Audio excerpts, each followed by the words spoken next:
Tak myslím si, že v rebríčku ideálny manžel a otec som niekde úplne na chvoste, pretože ten čas, ktorý má byť s rodinou, tak trávime v našej práci, ale tento rok sa nám črtá ďalšia partia, ktorá možno nemá také zvučné mená, ale verím, že bude mať teda aj zvučné mená. Uvidíme, čo z toho dostaneme a možno na konci to bude oveľa lepší výsledok. Je tam 10 tímov, tam vám nikto nič nedaruje, tam darčeky sa dostávajú len 24.12. Ostatné darčeky si musíte tvrdo vybojovať. Priorita je základná skupina, ako každý rok, urobiť si dobrú východiskovú pozíciu a uvidíme, čo ďalej potom. Medzi úspechom a neúspechom je 50 cm, že? Buď ťa tlapkajú po ramene, alebo ťa kopnú do zádku s prepáčením. Aj tento rok budú mať Vianoce hokejový nádych, a to predovšetkým vďaka našej juniorskej reprezentácii, ktorá sa opäť predstaví na majstrovstvách sveta, tento raz v Kanade. Ja už vítam v našom ďalšom dieli podcastu Čo je prečo tak v slovenskom hokeji trénera slovenskej hokejovej reprezentácie do 20 rokov Ivana Feneša. Ivan, ahoj. Ahoj. Takisto vítame všetkých vás, ktorí ste si opäť našli čas a priestor na to, aby ste si nás pustili, pozreli, či už na našom YouTube kanáli alebo v podcastovej platforme Spotify. No a my by sme sa dnes mali, Ivan, porozprávať o 20-kách. Budem úprimný aj teda k všetkým našim poslucháčom a ľuďom, ktorí nás pozerajú. Samozrejme prednahrávame. Tento diel bude vysielaný pár dní pred Vianocami. Tu už my dvaja budeme dávno v Kanade, takže čaká nás také ďalšie spoločné dobrodružstvo, ak si dobre pamätám, tak 4. spoločné.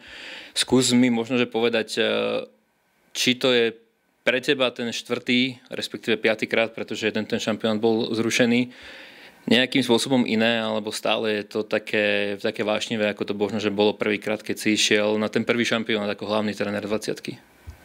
Tak každý rok viem, že čaká nás tam niečo výnimočné a nepamätám si majstrovstvá sveta, kde by ma niečo nezaskočilo ako trénera, že stále sa niečo nové objaví a pokým je to v Kanade, tak o to väčšie také hokejové šialenstvo tam je okolo toho, takže myslím si obrovské odhodlanie a očakávanie opäť. Ty si mi tak dobre teraz nahral, lebo ja som práve tento podcast chcel ladiť do takej línie, že poďme sa skôr rozprávať o tom, aké to je ísť na ten juniorský šampionát počas Vianoc do Kanady, ako samozrejme o zostavách, o súperoch a tak ďalej. To sú také tie klasické, možno klišovité frázy, takže aby sme boli trošku odlišní, tak poďme možno že trošku do hĺbky toho, že čo to znamená ísť na ten juniorský šampionát do Kanady? Ty si to už tak trošku naznačil, že na tom každom šampionáte ťa niečo prekvapilo.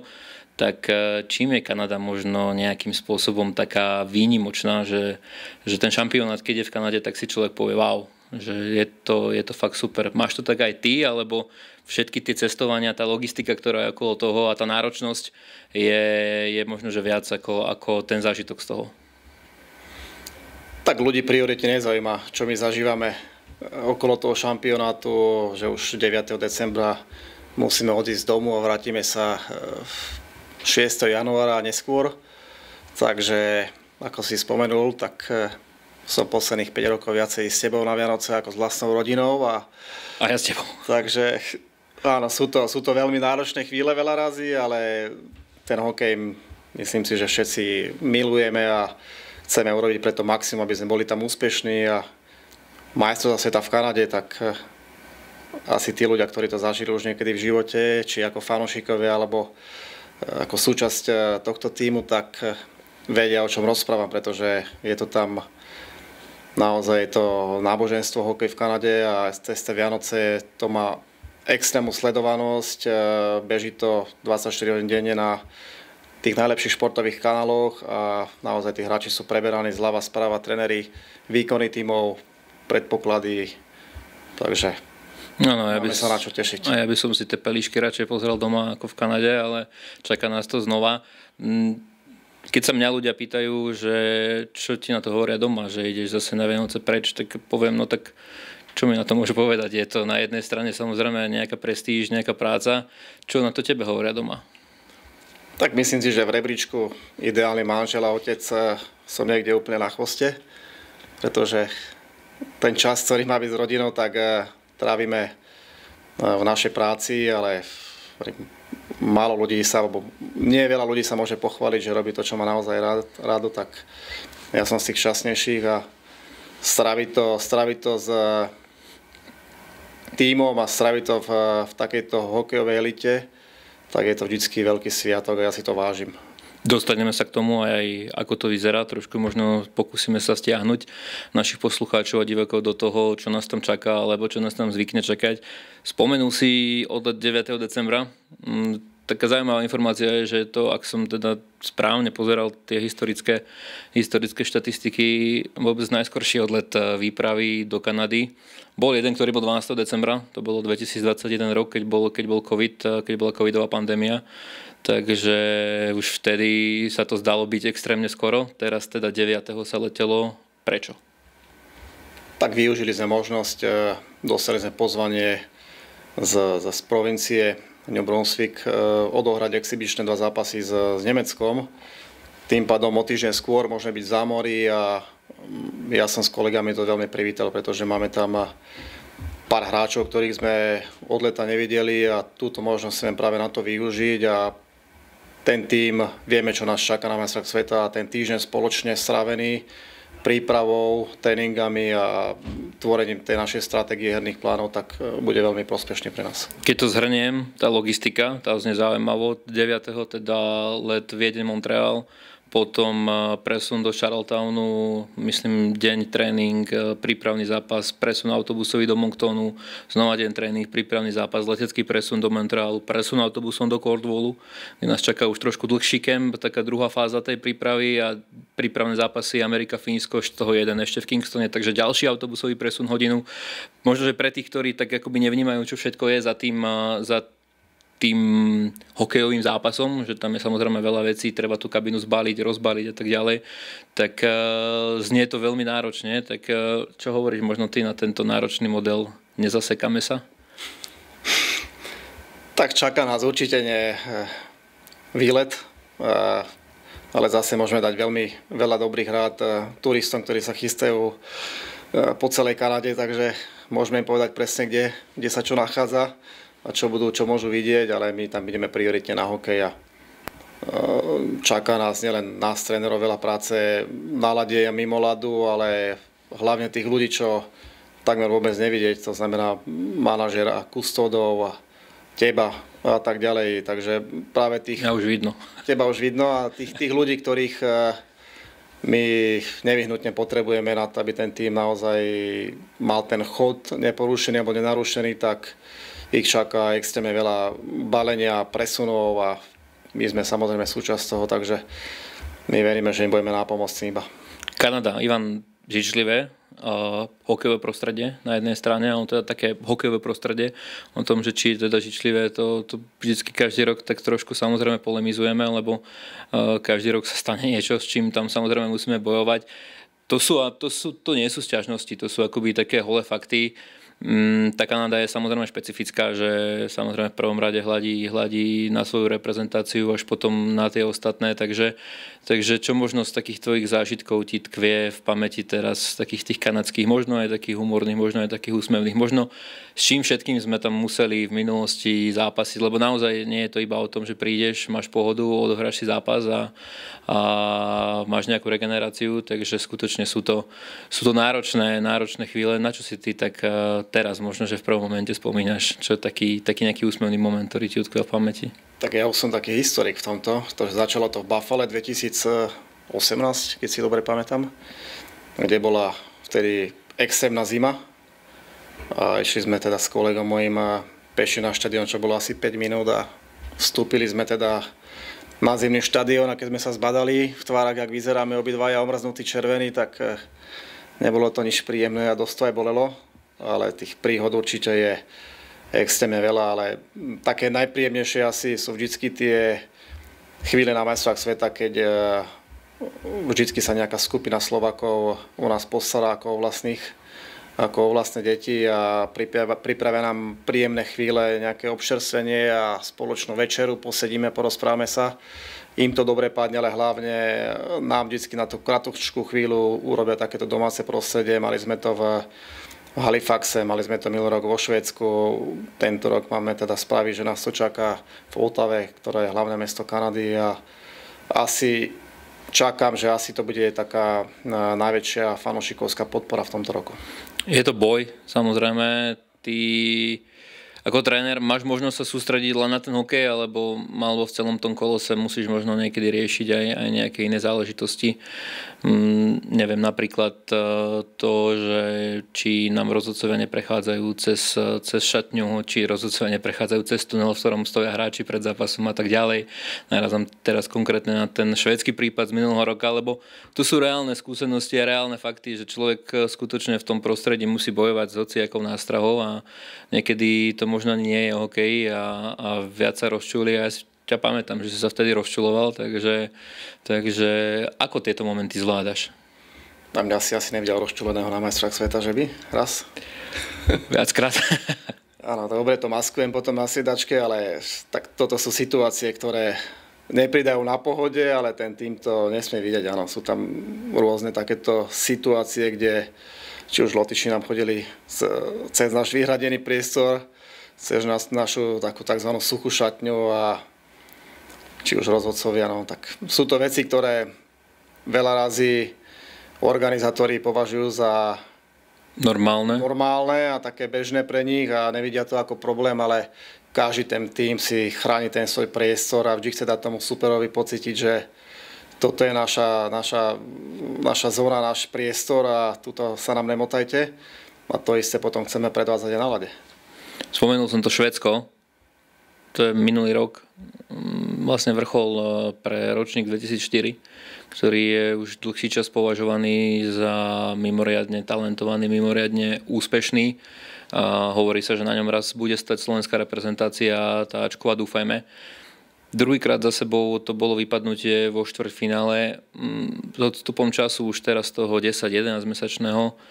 Ako to vnímaš? Stále to bolí, stále, ja si ťa pamätám v tej kabíne po tom štvrťfinálovom zápase, to bol vzhluk veľmi ťažko definovateľných emócií, frustrácie, sklamania, dokonca aj slzu som tam niekde videl, takže ako si spomínaš nie na ten jeden šampionát, možno na tie dva posledné štvrťfinálové vypadnutia?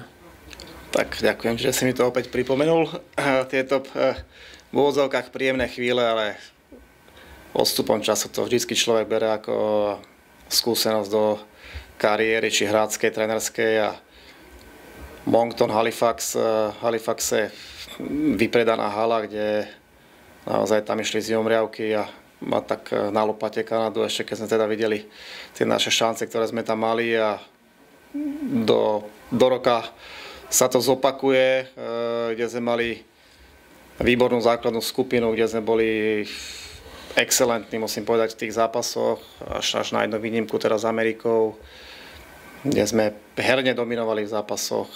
Super, ktorý naozaj nemal nejaký svoj deň, ale podarilo sa mu vždy z niečoho takého špeciálneho skorovať a napriek tomu ten tým teda mal obrovskú kvalitu, že sme sa nezlomili a sme vyrovnali. No a tak ten moment áno prišiel, mám ho stále pred očami a už som ho videl asi 100-krát a dneska tých troch hráčov plus brankára, keby sme tam postavili, tak ja verím, že by sa to otočilo, že oni by ten gól dali, ale beriem to ako veľkú skúsenosť pre tých chalanov a takisto aj pre nás.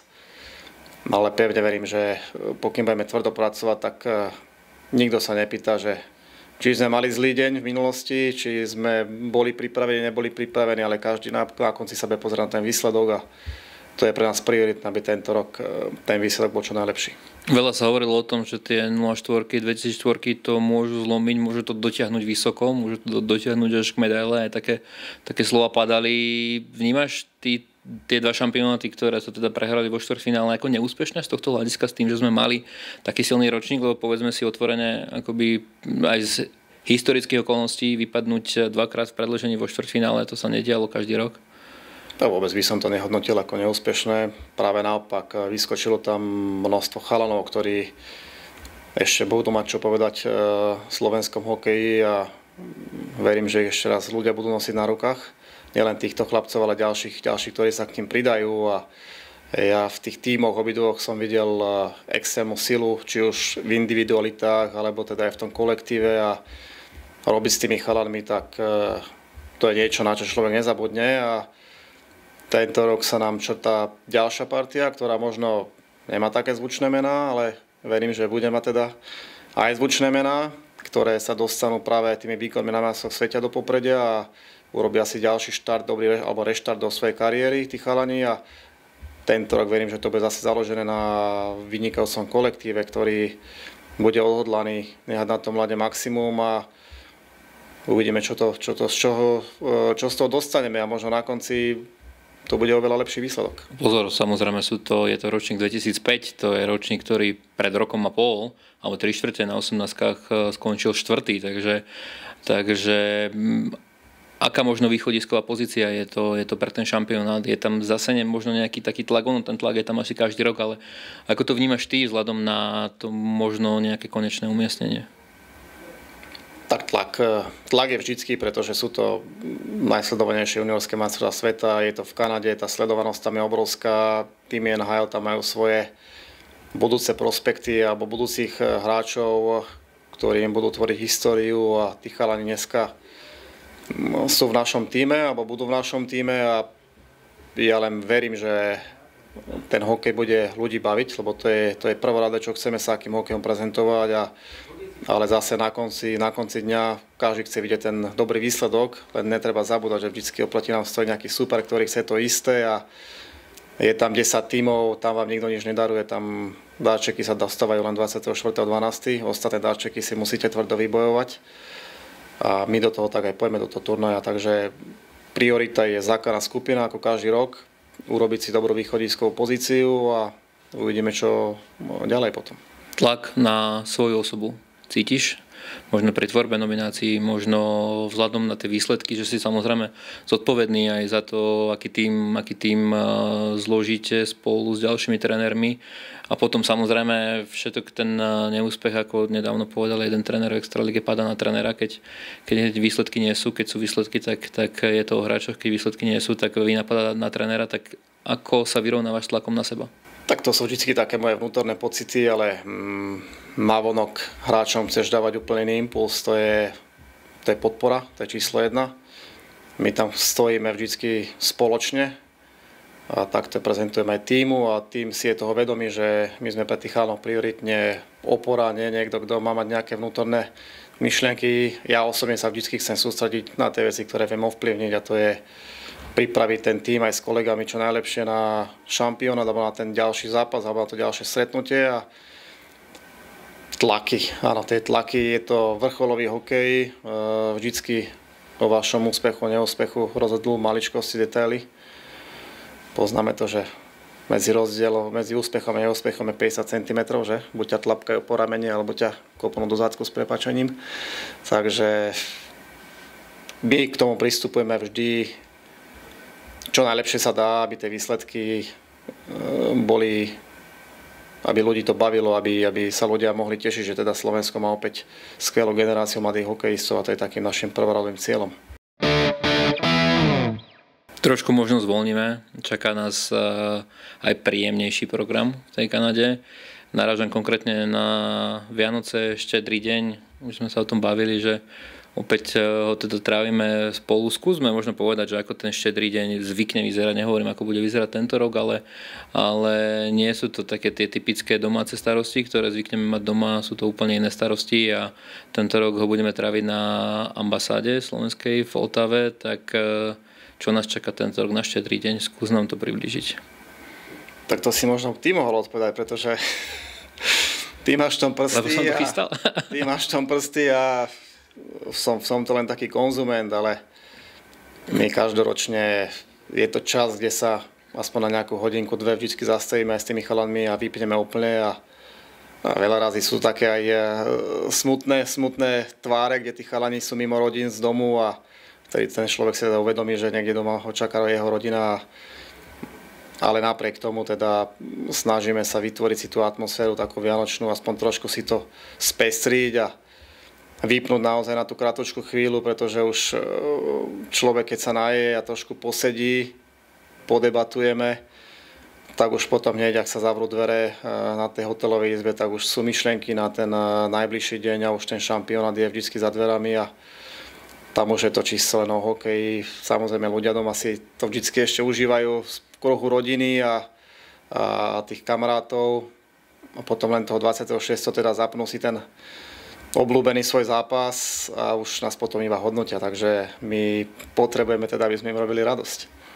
Ty nejak tráviš Vianoce aj doma pred tým odletom, lebo asi každý z nás, čo teda máme rodinu, máme deti, tak sa snažíme ten čas si aspoň nejak jemne vynahradiť. Pamätám si raz, že náš manažér Tomáš Pšenka trávil Vianoce v tom roku 2021 28.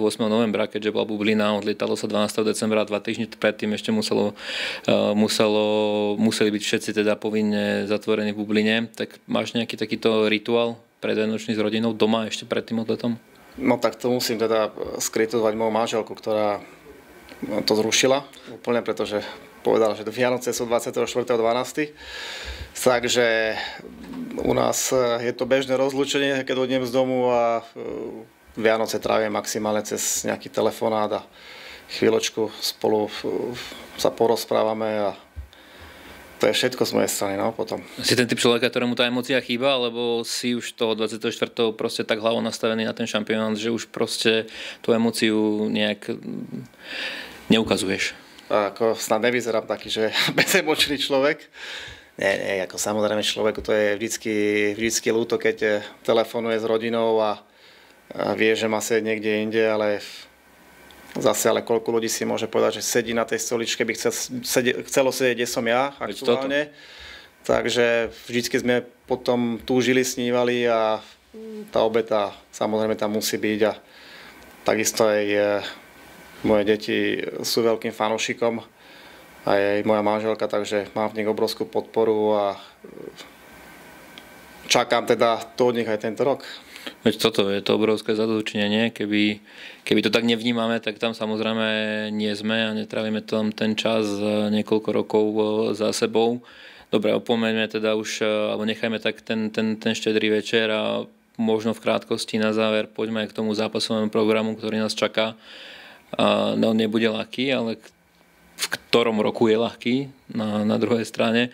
Možno, že tento rok je trošku náročnejší vzhľadom na to, že máme 2 tie back-to-back zápasy takzvané s jedným dňom voľna a možno, že práve na tých papierov povedzme to jednoduchších alebo ľahších súperov nám vždy vychádza ten druhý zápas v rámci toho back-to-back. Ja viem, že ty sa na to takto nepozeráš a určite povieš, že ideme od zápasu k zápasu, ale predsa povedz mi, zamyslel si sa nad tým, že skutočne ten program nie je jednoduchý a vieme, je to najrýchlejší hokej na planete a ten zápas, pokiaľ majú tí chalani odohrať na tejto úrovni 2-krát za sebou, respektíve v rozpätí 20 hodín, tak je to sakra náročné. Tak aký máš dojem? Tak tá náročnosť toho turnaja, pán Boh zaplať teda, že sme to pár razy zažili v živote, vieme, čo nás čaká, vieme, ako potrebujeme hráčov pripraviť. Ja osobne som veľmi teda privítal, že už 9. sme mohli odletieť a takisto tie tréningy budú pre chlapcov, alebo boli teda veľmi náročné. Tuto nie je o nejakom užívaní si tréningov, ale je to naozaj o tvrdé drine a pripraviť ten organizmus, pripraviť ten tím na to, že máte zápas, do 24 hodín znova ďalší zápas, máte deň na nejaký oddych, máte na nejaký rozbor zápasu, meetingy s hráčmi a opäť prichádza tá istá náročnosť, ďalšie 2 zápasy a teraz sa tu bavíme keď vyhráte tie zápasy, tá energia tam stále, keď prehráte zápasy, potrebujete tú energiu do tých hráčov naliať, takže je to jeden veľký kolotoč, ktorý tí, čo to zažili, tí chalani, alebo tí hráči a tréneri, tak určite súcitia s nami, vedia, čo nás čaká a tí, ktorí to nezažili, tak musím povedať, že naozaj ten program je to masaker taký hokejový, ale šťastie praje len pripraveným, takže my musíme sa postarať o to, aby ten tým bol pripravený a pevne verím teda, že od 26. do 6. januára budeme predvádzať kvalitný hokej. Švédsko, Švajčiarsko, Česko a Kazachstan. To je 4 súperov v tej základnej skupine. Na čo si veríme? Tak my si musíme veriť na každého súpera, to je číslo 1.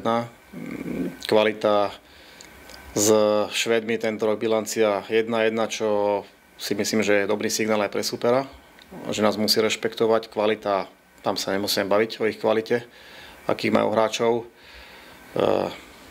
Česi tí posledné roky naozaj sú schopní tie týmy svoje extrémne vystúžiť s individualitami a aj ten tímový výkon založený na kvalitných brankároch majú posledné roky úžasný a takže očakávam veľmi vyrovnaný zápas opäť s nimi. A takisto Švajčiari, ktorí máme takú s nimi bilanciu 50-50 už dlhé roky, takže to bude zápas o gole hore-dole.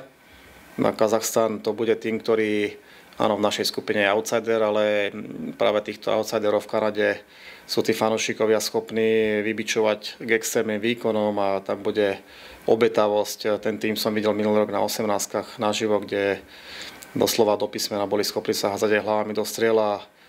To od nich očakávam aj tento rok, že bude to tým, ktorý bude slušne korčulovať, ale bude extrémne obetavý a uveriť tomu, že teda nás tam čaká nejaký slabší tým alebo nejaký outsider, tak to je veľký omyl.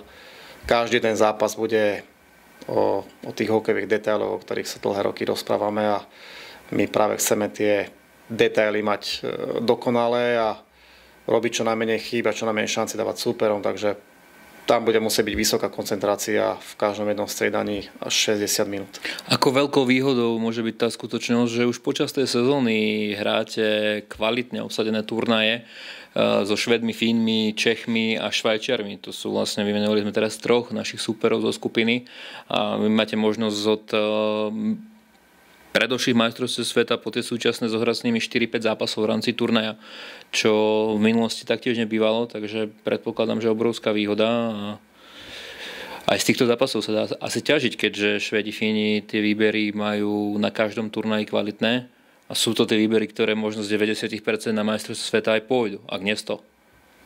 Tak je to obrovská skúsenosť pre tých hráčov, ktorí sú tu v Európe počas celého roku, že máme možnosť takéto top zápasy odohrať a ja to sledujem posledné 3 roky, vlastne máme tento kolotoč tohto turnaja 5 vo svojom programe a ja tam vidím obrovský progres u týchto chalanov, pretože keď sa pozriem 3 roky dozadu, kde naozaj sme mali problémy v tých zápasoch udržať nejaké tempo s nimi a držať s nimi krok, s týmito týmami. Pozriem sa na tie zápasy dnes, kde my sme schopní s nimi hrať nielen vyrovnaný hokej, ale sme ich schopní aj poraziť, tak to je obrovským signálom, že má to veľký význam pre nás. Budeme si spoločne držať palce, to si asi teraz môžeme povedať a urobíme maximum preto, aby sme sa vrátili spokojní a nielen teda my, aby sme sa vrátili spokojní, ale aby sme počas tých vianočných sviatkov pekných dní uspokojili čo najväčšie množstvo slovenských fanúšikov v rámci hokeja, takže možno nejaký taký tvoj záverečný odkaz pred tými Vianocami, ktoré nás čakajú ľuďom. Tak všetci sa môžu spoľahnúť na to, že urobíme maximum pre reprezentáciu Slovenska a necháme tam všetko do poslednej síly, ako sa povie a pevne verím, že budeme ľuďom robiť príjemné starosti, že mu robíme dobrú náladu, dobrú radosť a príjemný športový zážitok. Majú sa na čo tešiť, pretože hráme v dobrých vysielacích časoch.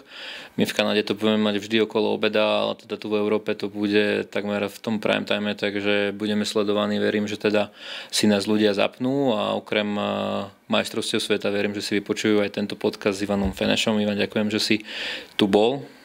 Ďakujem pekne a teda ešte možno pre ľudí, že budeme určite potrebovať ich podporu. Samozrejme. Tu si samozrejme vážime a pevne veríme, že teda ju od vás dostaneme aspoň na diaľku spred televíznych obrazoviek, prípadne iných streamovacích a vysielacích platformiem. To bol Ivan Feneš a ďalší diel nášho podcastu Čo je prečo tak v slovenskom hokeji. Prajeme všetkým samozrejme čo najpríjemnejšie prežitie Vianočných sviatkov, ktoré nás čakajú už o pár dní a pevne veríme, že si ich budete môcť príjemniť hokejom a slovenskou reprezentáciou do 20 rokov. Takže pekné sviatky a majte sa všetko dobre, vidíme sa v novom roku.